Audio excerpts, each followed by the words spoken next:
여러분 안녕하십니까. 티타임의 차정인입니다. 이 실생활에 아주 유용한 정보를 전달해드린 티타임. 오늘은 푸드테크 그리고 윈도우까지 다양한 이야기를 준비했습니다. 저와 함께 출발하시죠.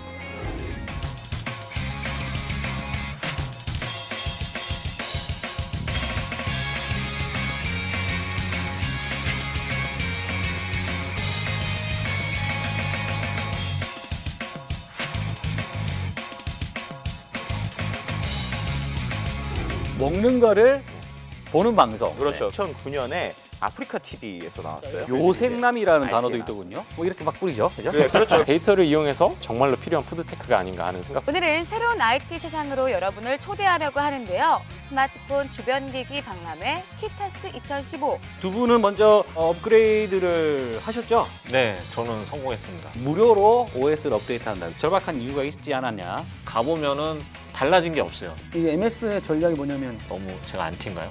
네, 키트렌드. 부엌으로 가다라는 뜻이래요. 부엌으로 가다? 미래의 목걸이네요, 미래의 목걸이. 네네. 예.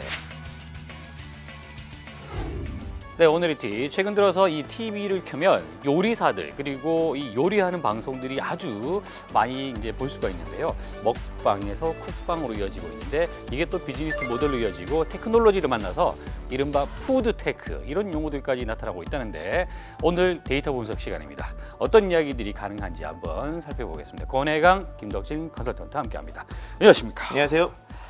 자, 이 오랜 동안 그 티타임이 이제 계정 휴업을 했었어요. 그죠? 자, 콘서트를 끝내고 다시 시작하는 티타임의 첫 번째 시간입니다. 이번에 분석한 게 쿡방이에요. 네. 쿡방. 일단은 이 쿡방을 설명하기 위해서는 먹방부터 그 트렌드들을 좀 봐야 될 것 같은데요. 일단은 먹방이라는 단어가 처음으로 나온 게 2009년에 아프리카 TV에서 나왔어요. 자, 여기서 먹방이라고 하면 그러니까 먹는 거를 보는 방송. 그렇죠. 근데 초반에는 예쁜 외모에 예. 이런 뭐 아나운서 같은 사람들이 나와가지고 고칼로리 음식을 먹습니다. 아. 근데 사람들이 왜 그런지 모르는데 그걸 보면서 일종의 페이를 해요. 그러니까 돈을 내줘요. 그래서 그런 현상들이 너무 신기했는지 초반에는 막 해외 외신에도 소개될 정도로 예. 약간 부정적인 느낌의 이런 먹방이라는 단어가 초반에는 이제 좀 이제 설정이 됐어요. 네. 그런데 이런 것들이 슬슬 방송에 나오기 시작했었던 시기가 있었는데 바로 2012년부터입니다. 특히 이제 구글 트렌드나 여러 가지 빅데이터 트렌드들을 보면 재미있게 이 먹방과 관련해서 2013년 2월에 갑자기 정점을 찍게 되는데요. 그때 예. 이 먹방에 좀 양대산맥이라고 할 수 있는 두 사람이 나타났습니다. 누굽니까? 바로 이 윤후라는 아이와 아이. 그리고, 아이와 예. 그리고 이제 하정우 씨. 하정우. 그런데 이것들이 이제는 갑자기 이제 한 번에 사이클이 바뀌게 되는 것이 오늘 이제 우리가 얘기하려고 하는 이 쿡방인데요. 20여 개의 프로그램이 이미 TV에 공중파와 케이블들에서 나오고 20여 개나 됩니까? 많네요. 정말 많죠. 굿데이터 코퍼레이션이라는 업체에서 이런 예. 방송들을 실제 전수 분석을 하고 있는데요. 이제 실제로 재밌는 것은 그것을 보면 3월보다 지금 7월까지 온라인 화제성, 이제 쿡방과 관련된 온라인 화제성이 약 3.7배 정도 증가를 했어요. 그리고 이제 다른 방송보다 비드라마 전체에서 이제 쿡방의 점유율이 약 한 12.4% 정도. 그러니까 쿡방에 대한 이제 사람들의 관심이 많아졌고요. 예. 과거에는 쿡방을 보고 나서 예전에는 연관되어 있는 단어들이 맛집이 많았습니다. 아, 먹으러 가면 네, 되겠구나. 그렇죠. 최근에는 쿡방을 보고 나서의 댓글이나 글을 보면 대부분 요리 재료 또는 요리 방법에 대한 얘기가 나와요. 그만큼 이제 예전에는 내가 그 요리를 보고 이제 이거를 그냥 어디서 먹어볼 수 있을까였으면 지금 이제 어떻게 해볼 수 있을까? 이제 실제로 이런 내용들에 대해서 SNS에 글을 하나 쓴 게 있어요. 네. 그 내용을 보면 이런 겁니다.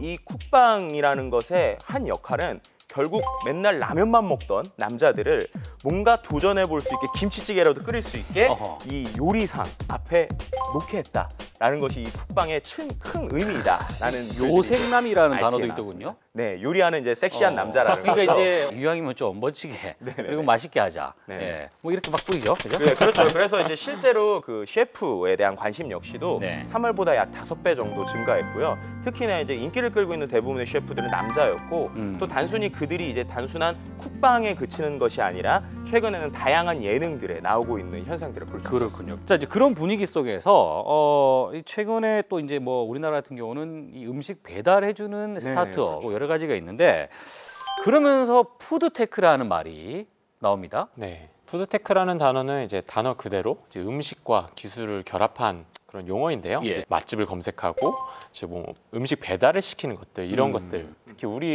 우리 먹는 생활에 연관된 모든 것들이 이제 기술과 연관됐을 때 푸드테크라고 이제 저희가 부르고 있습니다. 예.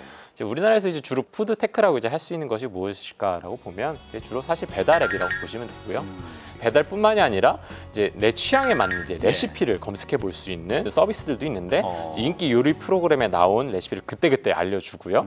이제 내 취향이나 이제 내가 해 먹으려고 하는 목적이나 냉장고에 남아 있는 재료, 뭐 상황에 따라서 맞춤형 레시피를 이제 제공을 해주는 거죠. 우리나라에서 그 배달앱처럼 이제 중국에서도 이제 배달 어플들이 굉장히 이제 위세를 떨치고 있는데 뭐 어러머라든지 이제 발음 좀 어려운데요. 메이탄 와이마이 뭐 이런 어플리케이션들이 중국도 음식을 배달해 줍니까? 네, 배달을 하고 있습니다. 그 넓은 땅덩이에서 배달을 하고 있다고 해요. 엄청나네요. 그래서 여기서도 우리나라 어플들처럼 이제 가격 할인이나 이제 맛집 뭐 정보도 제공하고요. 이제 주문도 간편하게 할 수 있는데 8월 10일자 월스트리트 저널을 보면 이제 이 회사가 알리바바나 이제 텐센트에서 굉장히 많은 투자를 유치를 했고요.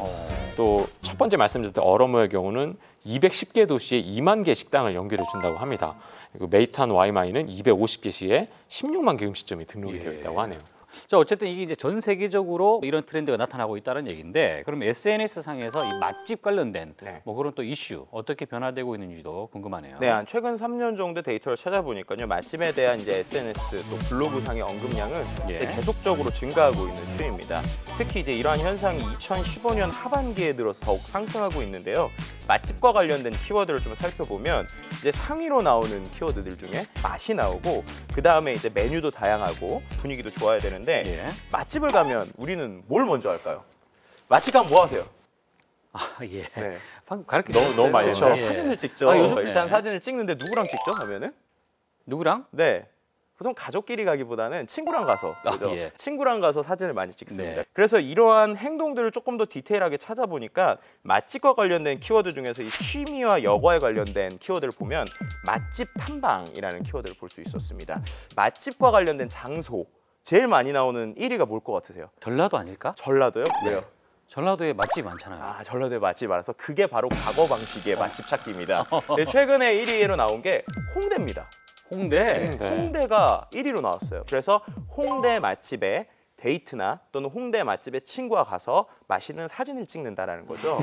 또 하나는 이제 방송과 관련해서도 과거에서에 나온 맛집과 관련된 방송들은 그냥 음식집에 찾아가서 막 맛있어요, 막 먹어봐요, 그렇죠, 막 네. 이랬었잖아요. 근데 최근에 3년 동안 가장 인기를 끈 방송의 그 제목이나 방송 내용을 보면 친구 둘이 찾아가서 예쁜 가게들을 돌아보고 그렇죠. 예쁜 가게 사진 찍다. 이게 문화 현상이라고 볼 수 있겠죠. 네. 자, 어쨌든 자 이제 아까 푸드테크라는 말을 했는데 아까는 이제 그런 어떤 뭐 배달 앱 서비스나 이런 쪽이고 실제로 음식과 IT가 결합이 돼가지고 뭐 아예 새로운 식자재가 등장하는 경우도 있다고 이제 하더군요. 예, 서구에서는 진짜 조금 다른 양상을 보이고 있습니다. 그래서 예를 들어서 이제 실리콘밸리에 이제 햄튼 크리푸드라는 업체가 하나 있는데 여기 같은 경우는 이제 우리가 잘 먹는 달걀 있잖아요. 달걀 식물성 재료로 똑같은 맛을 내는 달걀을 개발을 했습니다. 식물성 단백질을 가지고 달걀을 대체할 수 있는 식품이 무엇이 있을까? 뭐 식품화학자, 데이터 사이언티스트 그리고 그런 사람들과 함께 협업을 해서 1,500종 이상의 단백질을 추출했다고 합니다. 그래서 그것들을 통해서 이제 달걀과 똑같은 맛과 향을 내는 식물성 단백질을 찾아냈는데 실제로 30개국에 수출을 하고 있다고 해요. 그래요. 재밌군요. 달걀뿐만이 아니라 이제 뭐 이제 치즈나 소금, 캔디, 육류 같은 것들도 우리가 그런 식으로 이제 식자재를 만들어내는 그런 푸드테크가 발전을 하고 있다고 합니다. 농작물을 경작할 때도 이제 데이터 분석이 들어가는 경우가 있는데요. 미국 캘리포니아 이제 와인 회사 중에 한 군데가 이제 포도밭이 너무 넓어서 토양의 상태가 좀 다른 거죠. 그래서 이 업체 같은 경우는 이제 구역별 토양 상태와 작물 상태를 이제 매칭을 시키고 이제 고해상도 위성 데이터와 이제 포도 농장 그 구역별의 상태를 수집을 해서 이 구역에는 이 정도의 물만 주고 이 구역에는 더 물을 많이 줘야 되고 비료의 양도 조절을 해가면서 이제 수확을 했는데 그러고 나니까 이제 물을 주는 그 양이 20% 줄었는데 수확량은 20%가 늘어났다고 합니다. 이렇게 데이터를 이용해서 이제 사용하는 물의 양을 줄이면서도 수확량을 늘릴 수 있는 것이니까 뭐 앞으로 우리가 인구가 계속 증가할 때 정말로 필요한 푸드테크가 아닌가 하는 생각도 예전에는 이쪽을 대부분 다 바이오 테크놀로지 이렇게 불렀거든요. 근데 이 바이오 테크놀로지라는 이름과 푸드 테크놀로지라는 이름은 일단 피부에 와닿는 느낌이 좀 다르군요. 그리고 또 이제 음식을 만드는 쿡방이 유행하다 보니까 다양한 이제 레시피들, 조리법들이 다양하게 있을 텐데 이게 또 인지 컴퓨팅이랑 같이 결합이 되면 이 나만의 레시피가 가능하다. 이런 얘기도 있어요. 어떻게 가능한 건지를 권혜강 컨설턴트가 준비했습니다. 한번 같이 보시기 바랍니다. 네, 지금부터 데이터 분석을 이용해서 실제로 요리 레시피를 추천받는 것을 보여드릴 텐데요. 이제 밑에 보시면 여러 가지 요리 사진들이 보입니다. 이제 각각들의 요리 레시피인데 저는 이 중에 한번 살몬 타코를 한번 선택해 보도록 하겠습니다. 네, 연어 타코인데요. 이제 왼쪽에 보시면 재료들이 나오고요. 오른쪽에 보시면 이제 조리법이 나오는데 이렇게 데이터 분석을 통해서 어떤 조리법이 있는지 나오고 웹페이지 기반이기 때문에 국문으로도 보실 수 있습니다. 그렇다면 이제 실제로 내가 원하는 재료를 넣었을 때 어떤 레시피를 추천받을 수 있는지 한번 해보도록 하겠습니다. 네, 좌측 상단에 보시면 내가 넣고 싶은 재료를 선택하실 수 있고요. 내가 넣고 싶지 않은 재료도 선택을 하실 수 있습니다. 한번 재료를 직접 넣어 볼게요. 저는 한번 고춧가루를 한번 넣어 보도록 하겠습니다. 네, 고춧가루를 넣으면 고춧가루에 어울리는 재료들이 자동으로 추천이 되고요. 그것들이 들어가는 이제 레시피들이 이제 밑에 뜨게 되는데 저는 한 가지를 더 넣어 볼게요. 이제 밥을 한번 넣어 볼게요. 라이스를 한번 넣어 보겠습니다. 네, 이 중에 좀 익숙해 보이는 비빔밥 같은데 한번 선택을 해 보도록 하겠습니다. 네, 뭐 사진 익숙하시죠? 보시면 역시 재료가 나오고 이제 조리법이 나오는데 호두가 들어간 이제 비빔밥이라 조금 이제 특이한데요. 네, 그러면 이번에 제가 한번 스타일을 바꿔서 요리 레시피를 추천받고 싶은데요. 처음부터 해서 이탈리안을 한번 추가를 해보도록 할게요. 네, 이탈리안 요리 레시피가 이제 추천이 됩니다. 이제 자동으로 이제 추천해 주는 건데 네, 여기서 한 가지 더 보실 것이 이제 사진이 없는 레시피가 하나 있는데요. 네, 이 사진이 없는 레시피 같은 경우는 요리 잡지에서 학습한 레시피 이외에 이 인지 컴퓨터가 내가 이 재료들을 조합했을 때 맛있겠다라고 자동으로 추천해주는 레시피입니다. 그러니까 일반적으로 우리가 알지 못했던 레시피를 컴퓨터가 추천해주는 것이라고 보면 되겠습니다. 네, 지금까지 이제 실제로 데이터 분석을 통해서 내가 원하는 재료를 넣고 어떤 레시피를 얻을 수 있는지를 보여드렸는데요. 이 사이트에 한번 직접 가셔서 실제로 해보시고 집에서 음식을 맛있게 해보시면 재밌을 것 같습니다. 자, 마지막으로 결국은 또 미래에는 말이죠. 이 로봇이 나와서 뭔가를 하지 않을까 하는 생각 드는데 네. 어떻게 상상할 수 있을까요? 네, 실제로 지금 뭐 동영상으로 접해볼 수 있는 것 중에 이제 유명한 가구 업체 있잖아요. 예. 거기서 이제 컨셉적으로 이제 키친 2015라는 뭐 디자인 회사와 대학생들이 함께 작업을 해서 미래형 주방을 이제 재현을 예. 한 건데 이제 프로젝트에서 띄워주는 거를 그대로 하면 이제 주방에서 요리를 할 수 있는 예. 그런 데이터, 음식 데이터 여러 가지로 활용될 수 있다. 그리고 새로운 가치를 창출해낼 수 있다. 결국은 로봇을 만나긴 하겠지만 사람이 제일 중요하다는 거. 그렇죠. 그거는 잊어서는 안 될 것 같다는 생각이 드네요. 자, 푸드테크 재밌는 이야기 오늘 여러 가지 준비하신다고 고생하셨습니다. 감사합니다.